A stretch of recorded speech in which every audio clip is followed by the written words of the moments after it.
ry havako malala ho amin'ny tompo ho aminareo anie ny fahasoavana sy ny fiadanany Jesoa Kristy tombontsika. Amen. Mitandrema ny fanekena dia ho velona ianao. Mitandrema ny fanekena dia ho velona ianao. Zany no asongadiny mofinainantsika amin'ity an'io indray. Bokyny Deoteronomia toko 7 ny andininy 7 hatramin'ny andininy 9. Andeha ho vakitsika amin'ny anaran'ny tompo manao hoe: koa aoka ho fantatrao fa Jehovah Andriamanitra ihany no Andriamanitra, dia Andriamanitra mahatoky izay mitandrina fanekena sy famondram-po amin'izay tia azy sy mitandrina ny didiny hatramin'ny taranaka arivo mandimby, ary mamaly miariary izay mandrafy azy amin'ny fandringanana azy. Tsy hitaredretra izy ny amin'izay mandrafy azy, fa amaly azy miariary. Koa tandremo ny lalàna sy ny didy ary ny fitsipika izay andidiko anao anio ka arao izy. Ary raha miaino ireo fitsipika ireo ianareo ka mitandrina sy manaraka azy, dia ho tanterahan'i Jehovah Andriamanitra ao aminao ny fanekena sy ny famondram-po izay nianianany tamin'ny razanao, dia ho tianao sy hitanao ary hahamaro anao izy, ary izy hitany ateraky ny kibonao sy ny vokatry ny taninao, dia ny varinao sy ny ranom-boalobokao sy ny diloilonao, ary ny ateraky ny ombonao sy ny ateraky ny ondry amanosonao any amin'ny tany izay nianianany tamin'ny razanao omenanao. Ho tahiny ianao mihoatra noho ny firenena rehetra, tsy hisy lahy na vavy tsy hiteraka, na ianareo na ny biby fiompy nareo. Ary arovan'i Jehovah tsy ho azo naretina ianao, ka tsy hisy ameliny anao ny aretin-dratsiny Egypta, izay fantatrao fa ataony amin'izay rehetra mankahalanao kosa ireny. Ary aoka olaninao ny firenena rehetra izay atolotra Jehovah Andriamanitra ho anao, ary aoka tsy hiantra azy ny masonao, ary aza manompo ny andriamanina, fa ho fandrika aminao ireny. Ray masono, manamasinanay amin'ny fahamarinana, ny teninao no fahamarinana. Amen. Mitandrema ny fanekena dia ho velona ianao.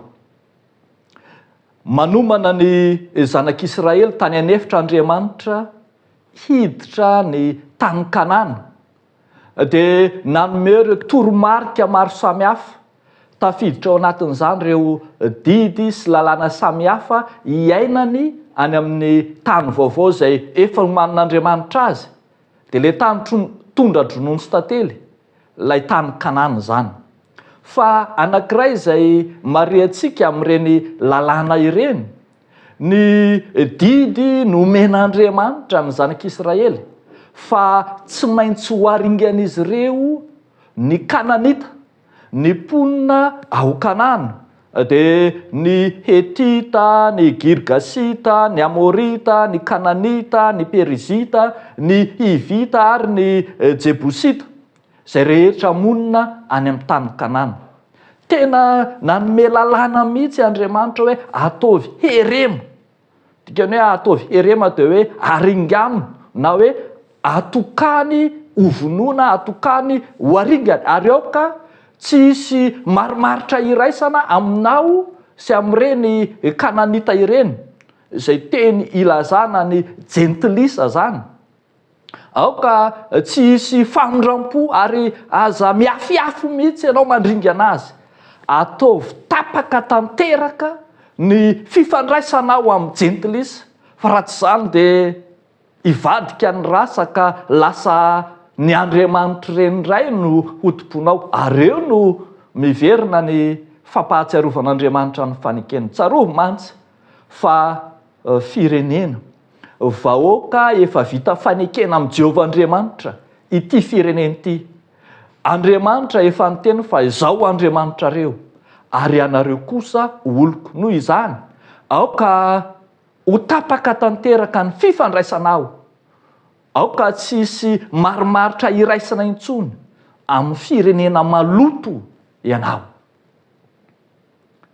Raha tsy izany dia amely anao andringananao koa Andriamanitra, satria tsy misy marimaritra iraisana amin'izy Andriamanitra amin'izay tsy manam-pahamasinana.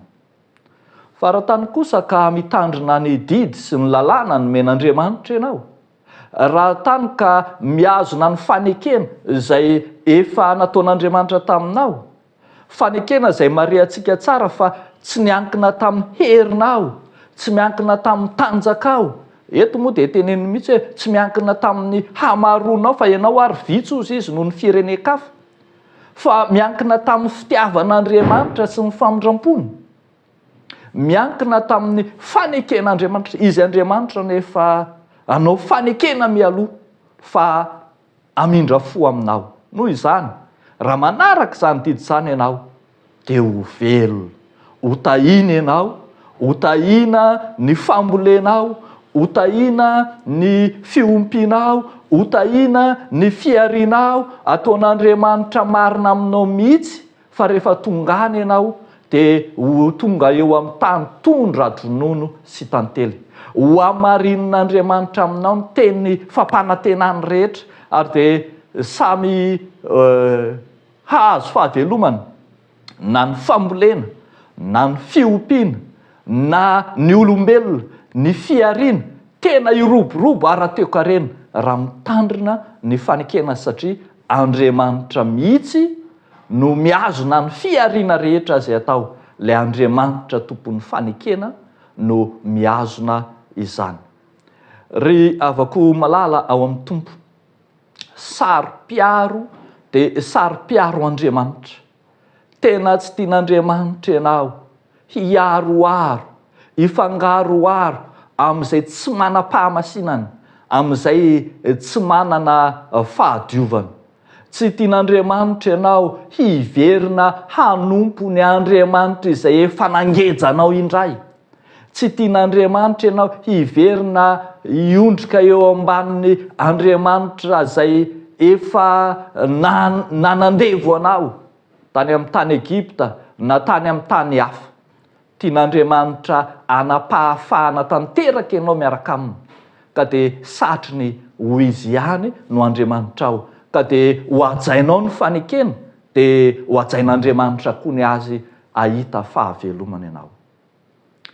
Tsy mandeha ho azy anie izany ry havako malala, tsy mandeha ho azy izany fa hitantsika tsara fa Jesosy Kristy dia nihazona ny fanekena, nihazona ny teniny hatramin'ny farany, ka nanaiky na dia ho vonoina tao amin'ny hazo fijaliana azy, nanaiky na dia handasaka ny rany azy. Ary aoka ho fantatrao fa ny fanatanterahan'ny Kristy ny fanekena teo amin'ny hazo fijaliana no antoka mahavelona anao ankehitriny. Ianao izay maty ny fahotana, ianao izay maty ny faharatsiana, ianao izay fatrapiodina tamin'Andriamanitra, no velomin'ilay fanekena vaovao tao amin'ny Jesosy Kristy izay fanavotana antsika teo amin'ny hazo fijaliana. Tsy mahagaga raha saro-piaro Andriamanitra, ary izy no miteny mandrakariva manao hoe aza mety asina azoga tsy antonona anareo, fa inona no ikambananareo amin'ny tsy mino.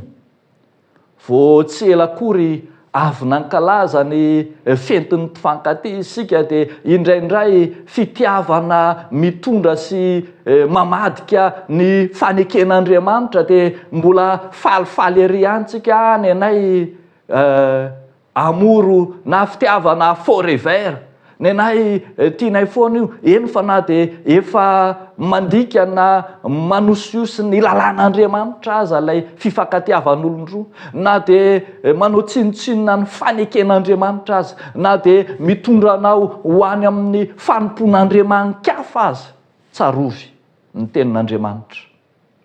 Arao ny didy, arao ny faneken'Andriamanitra dia ho velona ianao ao amin'ny fankatoavanao ny fanekena, no misy ny fiainana. Zay tsy mankatò ny fanekena tsy mahita fahafatesana. Fanekenao teo amin'ny fanambadiana, ny fanekenao tamin'Andriamanitra, tamin'ny mpandray fanasany tompo, ao no misy ny fiainana ho anao. Ndao ary afaka malala, mitandrema ny fanekena dia ho velona ianao. N'Andriamanitra irery ny voninahitra. Amen. Ivavaka isika. Tompo misaotra sy mideranao zahay raha nomenao ny teninao, nomenao ny fanekenao, nomenao ny didy sy lalàna, fepetra samy hafa iainana amin'ny mahaolom-baovao, ny amin'ny tsy ifamatoram-piainana intsony amin'ny lasa sy ny teo aloha, fa mamadika anao Andriamanitra. Vonin'izay Tompo, anompo anao irery any, ilay Andriamanitra tokana sady marina. Fa indreo zao herinandro vaovao atrehanay izao, apetrakay feno ampela-tananao. Mivavaka izay ho an'ny fiangonana, vavaka ho an'ny fankalazana fa 5 taona ny FJKM teto amin'ny Nosy La Réunion. Apetrakay aminao ny fanokafana izany fotoan-jaopily izany amin'ny alahady izao. Ianao Andriamanitra, ilay mitantana ny fiainan'ny fiangonana, ilay tompon'ny tantara, ianao ahatanteraka sy halavorary izany. Amin'ny anaran'i Jesosy Kristy tomponay. Amen.